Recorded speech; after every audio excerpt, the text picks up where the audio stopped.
Bonjour la Positive Family, bonjour les dames, bonjour, j'espère que vous allez bien. Moi je vais très bien ce matin, Dieu a fait grâce. Donc je fais cette petite vidéo pour vous donner quelques conseils d'entretien des perruques. Lorsque vous prenez par exemple une perruque de rasta, je vais parler, toutes les perruques c'est pratiquement le même cycle pour l'entretien. Lorsque vous prenez une perruque rasta chez David Joy, comme celle-ci par exemple, une perruque comme celle-ci chez David Joy, il y a des prérequis pour l'entretenir. Qu'est-ce qu'il faut faire? Après 3 semaines ou un mois, il faudrait laver votre perruque. Moi, j'ai cette perruque-ci depuis 3 ans. Regardez, elle n'est pas rêche. Regardez comment mes doigts passent dans la perruque. Elle n'est pas rêche. Donc, vous prenez votre perruque que vous trempez dans de l'eau tiède. J'insiste, je vous en prie. Trempez votre perruque dans de l'eau tiède avec un peu de shampoing. Et puis, vous allez. Là, je suis à la boutique, je ne peux pas vous montrer le process, mais je vais faire une autre vidéo pour ça en vous montrant les produits que moi j'utilise. Donc, vous allez la balader dans cette eau tiède, la laisser reposer dans cette eau tiède. Pour une perruque qui est assez fournie, qui est assez longue comme celle-ci, vous allez la laisser reposer tranquillement dans cette eau tiède pendant au moins 30 minutes. Vous ne frottez pas votre perruque, non. Vous laissez tremper. Les bonnets sont assez légers, donc du coup, ça perd la graisse, ça perd la transpiration dans cette eau tiède avec votre shampoing. Après, vous allez mettre votre perruque dans de l'eau claire, qui n'est plus tiède, dans de l'eau claire propre, où vous aurez mis au préalable un peu de démêlant. Vous allez également encore balader votre perruque pendant 1 à 2 minutes et puis vous allez chercher à la sécher.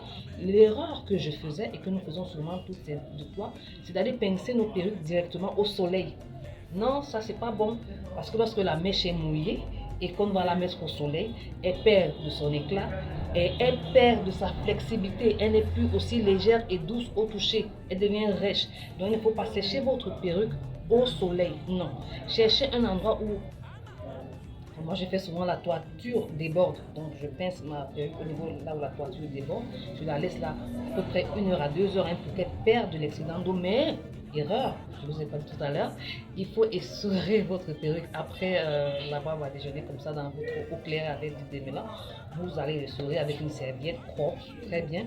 Et vous allez la mettre dans cet endroit frais et sec pendant 1 à 2 heures. Vous allez de temps en temps aller vérifier si elle a perdu l'excédent d'eau. Vous allez enlever votre perruque et l'amener dans un endroit qui est maintenant vraiment frais et sec. C'est quoi? C'est les toilettes. C'est vraiment là-bas que moi je finis finalement le séchage. De ma perruque, de mes perruques. Donc je mets aux toilettes et puis elle passe la nuit là tranquille et sèche. Pour le matin, s'il y a encore un peu d'humidité pour celles qui ont le séchoir, vous passez légèrement votre séchoir. Et après to go, vous mettez tout simplement votre mousse à coiffer parce qu'il faut avoir des produits pour l'entretien des perruques. Il ne faut pas seulement acheter des perruques, et certaines même si c'est la meilleure mèche, à la longue, il y a un temps d'amortissement, la perruque, la mèche va se gâter. Donc achetez votre mousse à coiffer, vous allez mettre votre mousse sur votre tête, sur votre perruque. Et puis vous allez tout simplement avec la lave, ce qui fait briller là, c'est un spray, vous allez. Allez, et c'est fini. Et vous aurez ce traitement que vous aurez fait pour 3 semaines. Parce que vous n'allez pas mettre la mousse tout le temps sur la mèche, non. Vous allez mettre votre mousse 2 fois pour 3 semaines. Juste pour garder la flexibilité, l'humidité de votre perruque. Et vous allez mettre votre lac et vous serez tranquille pendant 3 semaines. Pour ceux qui ne portent pas régulièrement leur perruque rasta ou toute autre perruque, vous pouvez les laver après 1 mois, 1 mois et demi. Vous les lavez comme je vous ai dit au début de la vidéo. Et faisons également l'effort, je vous en prie, d'avoir une tête de mannequin à la maison, une tête de présentation comme celle-ci. À la maison, si vous ne pouvez pas avoir celle-ci, il y a les plus petites qu'on appelle des têtes malléables. Bon, je vais déplacer la caméra pour qu'on puisse voir la tête malléable. La tête malléable, c'est ce genre de tête. Elles sont plus petites. Parce que je filme bien, elles sont plus petites. Si vous ne pouvez pas non plus vous procurer ces têtes malléables là, vous pouvez tout simplement acheter un panier comme celui-ci au marché. Il y en a dans les marchés. Vous allez me dire, mais ça, à quoi ça va me servir? Je ne vends pas les perruques. Il n'y a pas besoin de vendre les perruques pour avoir votre panier ou un ou deux comme ça à la maison. C'est que quand vous rentrez, ne balancez pas votre perruque. C'est, nous le faisons quand nous sommes très fatigués. Aïe, ça chauffe, ça, on enlève et puis on balance. Non, cherchez votre panier quand vous rentrez. Accrochez votre perruque dessus. Ça permet au bonnet de respirer, mais surtout de sécher, parce que parfois nous transpirons beaucoup également, parce que quand on porte des perruques, on peut beaucoup transpirer de la tête, donc ça permet à votre bonnet de sécher et la perruque ne va pas garder des mauvaises odeurs en fait.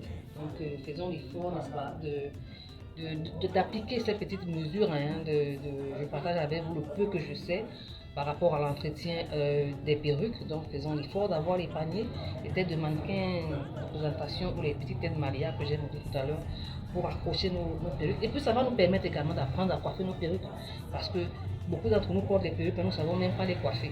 Moi j'ai appris en les portant, parce que moi je la mettais comme ça et je suis partie. Donc maintenant j'arrive à coiffer ma perruque, je peux la tenir comme ça, je peux remonter ma mèche d'un côté. Je vais vous montrer ce que ça donne. Vous voyez, je peux remonter dans ma mèche d'un côté, je peux là, et je mets une barrette. Et je mets tout simplement une barrette. Donc, vous pouvez apprendre à coiffer votre perruque à partir de votre panier ou à partir de votre tête de mannequin. Donc, vous me direz en commentaire si mes astuces vous ont intéressé, mais surtout, dites-moi ce que je n'ai pas pu dire ou ce que vous connaissez, parce qu'on en apprend tous les jours. Nous sommes là, la Positive Family, c'est pour le partage, c'est pour s'entraider entre nous les dames. Des petites astuces d'entretien et autres. Si j'ai oublié quelque chose ou alors si je ne suis pas au courant de quelque chose, je vous en prie, dites-moi en commentaire. Apprenez-moi quelque chose, parce que je suis également là pour partager avec vous, mais pour apprendre. Oui, Derby Joy, je dois apprendre parce que je ne connais pas tout. Et une chose que je sais, c'est que je ne sais rien. Je ne sais rien. Donc, je vous dis au revoir et à la prochaine vidéo, parce qu'il y a des abonnés. Merci pour tous ceux qui me suivent sur Derby Joy Shop, sur YouTube également, qui me suivent sur ma page Facebook Derby Joy Shop, qui m'ont demandé de faire également une vidéo, parce que Derby Joy en ce moment est beaucoup focus sur les vidéos perruques, comment porter une perruque Derby Joy, comment la laver, comment ceci, nanana, et tout ça. Que je fasse également une vidéo où je porte les perruques, comment on appelle déjà celles-ci, les anti-chaleur, que je les mette sur ma tête et que je fasse une vidéo de perruque comme celle-ci anti-chaleur. Donc c'est promis, je ferai une vidéo pour le port des perruques anti-chaleur. Je vais en essayer au moins 4, puis on verra ce que ça donne. Donc je vous dis au revoir, tenez bon, gardez la positive attitude et à la prochaine vidéo. Bye!